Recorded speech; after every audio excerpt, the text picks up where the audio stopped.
Doutor, qual é a idade ideal para fazer o exame da próstata? Preciso me depilar para ir ao urologista? Preciso ficar quantos dias sem sexo antes de fazer o exame da próstata? Essas são algumas das muitas dúvidas que eu recebo aqui pelas redes sociais a respeito da consulta com o urologista.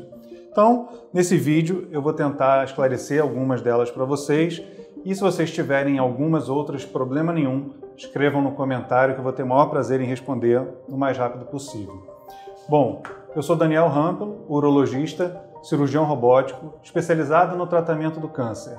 E montei esse canal aqui para levar esse tipo de informação a você, para deixar a urologia, que é uma especialidade que muitos ainda nem sabem o que faz, mas à luz do seu conhecimento. Então, antes de começar esse vídeo, eu queria muito te pedir para você dar um like nele, se inscrever no meu canal, porque isso faz com que o YouTube entenda que isso é uma informação que vale a pena chegar até você.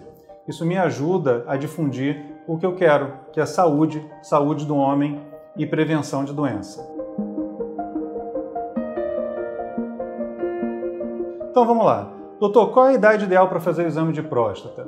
Olha, isso não é um consenso no mundo. Várias sociedades divergem em relação a qual idade se fazer ou se não fazer, inclusive, o exame da próstata. Mas aqui no Brasil a gente segue a seguinte linha. Se você não tem histórico familiar, não tem fator de risco, você deve começar a fazer os exames a partir dos 50 anos. Ou se você tem histórico de câncer na família ou tem pele preta, vale a pena fazer os exames a partir dos 45 anos, tá? Tem que se depilar para ir ao urologista? Olha, a consulta com o urologista tem que ser feita na maneira como você vive no seu dia a dia. Você não precisa transformar em nada o cenário para vir conversar comigo. Só tem uma situação que é interessante a gente ter pouco pelo.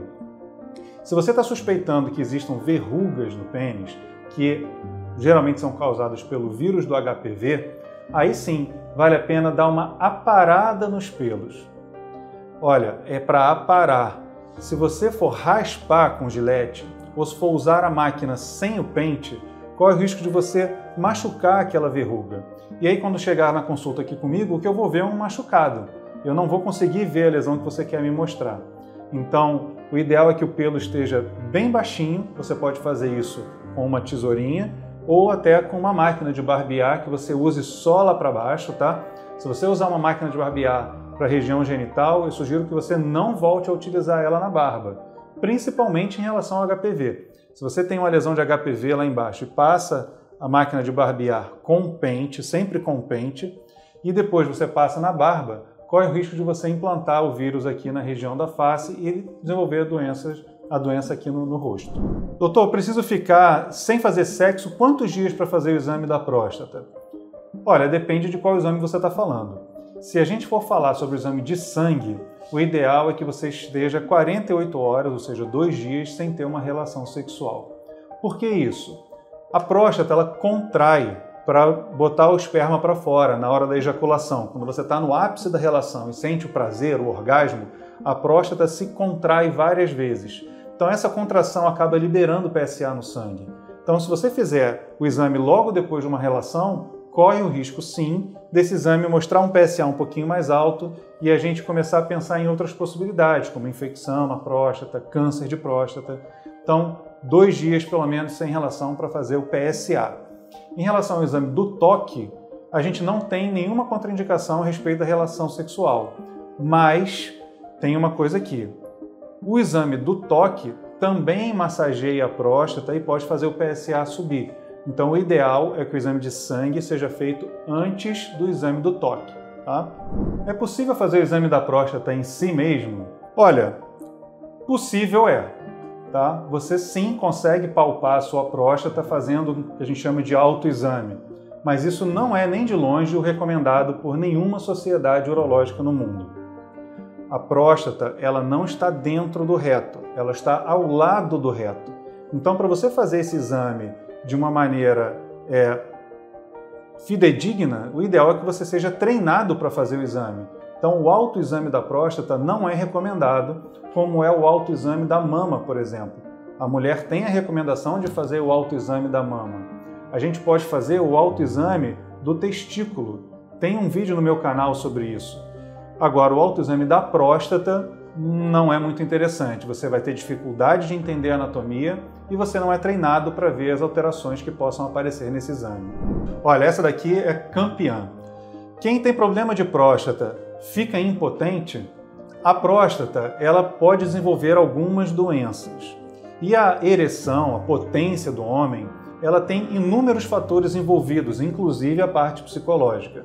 Então, vou te dar um exemplo. Se você tiver uma inflamação na próstata, que na hora que você vai ter o ápice da relação, o orgasmo, a ejaculação, você sente dor, muito provavelmente você no seu subconsciente já vai se proteger da relação. Ou seja, o seu organismo vai dizer o seguinte, cara, não fica com esse pênis ereto porque você vai ter um desprazer lá na frente.